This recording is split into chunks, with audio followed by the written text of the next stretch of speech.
Can we just get the GSP one out of the way? If you win and he wins, are you guys going to have to fight? No. Next question. So that one's out of the way. Philosophy on that ever change? And no.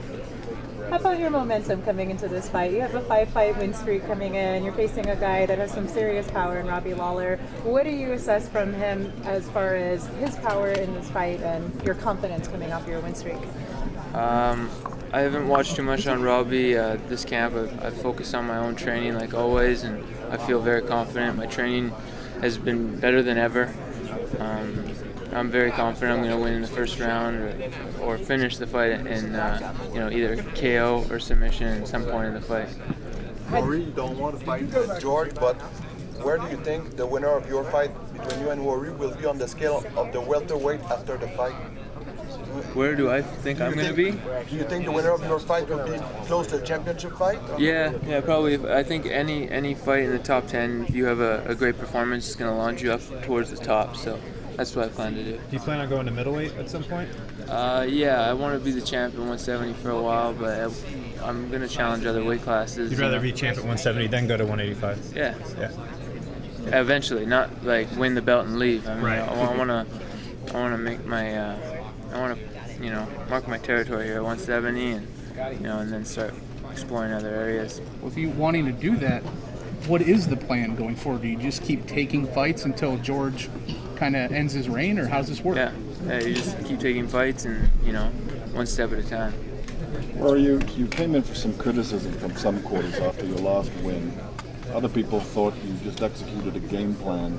After that win, you seemed to just shrug off that criticism. Afterwards, when you went home, did it bug you in any way? I mean, you won the fight, did your job. Did it irk you to have somebody criticize the way you did it? There's always going to be criticism. That fight in particular has been the most I've been criticized, but it really didn't bother me too much. I don't follow the media too often and things like that, or what's being said about me. I really just been working hard in the gym, and I'm going to put on a great performance this Saturday, and you can expect that. But part of the criticism came from your boss at the UFC. I mean, did that leave a mark? Not really. I heard what he had to say that night, and I listened to it, and I understand it, and I'm going to try to find a balance that makes everyone happy. Are you willing to take more risk this time around against Lawler? I don't think it was about me taking risks. I think it was about Ellenberger taking risks that he wasn't willing to take. And do you think Lawler is going to take more risk?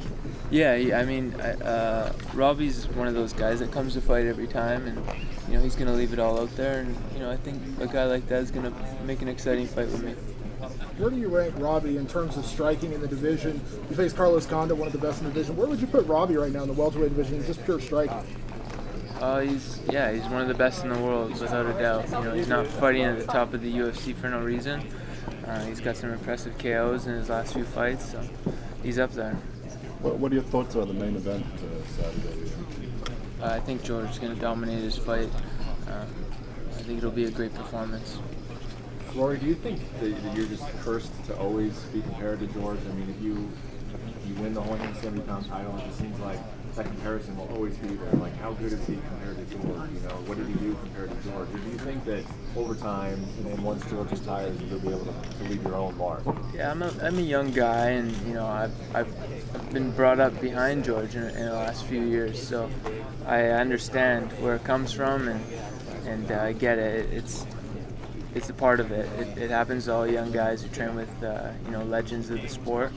And all I could do is basically keep taking a step forward in my own career, putting my own footprint in the sport and becoming a legend myself. And then one day, hopefully, a younger guy under me coming up can be measured up to me. It's just the way this combat sports are. Does it put more weight on your shoulder to have all those expectations?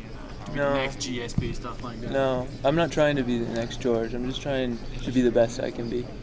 And you talked about it earlier, but you plan on moving up weight class at some point. Do you have difficulties to make weight at 170? No, not at all. Not at all. I don't have any difficulties making this weight. I have a good nutrition program that I follow, and and I'm healthy when I fight. The whole 185 thing is just about challenging myself. If it ever comes to the point where I'm dominating my division, which I plan on doing, but you know, I'm just taking one step at a time, and hopefully I'll get there one day. Are you kind of impatient now? Are you eager to have this championship fight sooner rather than later? I think it'll come when you know, when God plans on it to come. So I'm just doing everything I can to work towards it.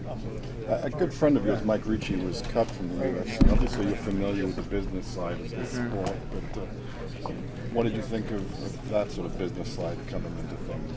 Yeah, it was unfortunate. I mean, I really think that Mike is one of the top talents in the world at 155, and I really believe he'll be back. And you know, it might be a blessing in disguise in the long run for him.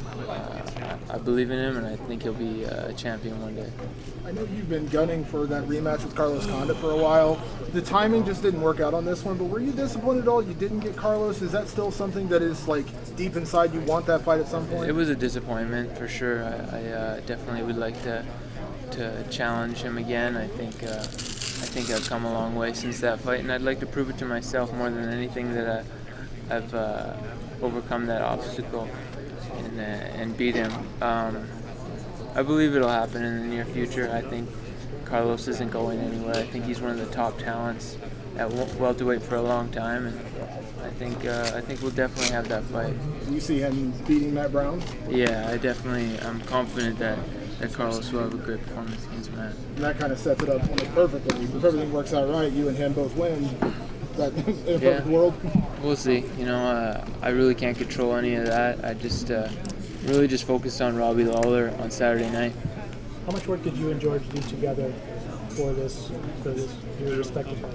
Yeah, you know, we both were fighting a lefty, so it was good. There was a lot of good talk and training methods that we shared. So it was a great camp for both of us.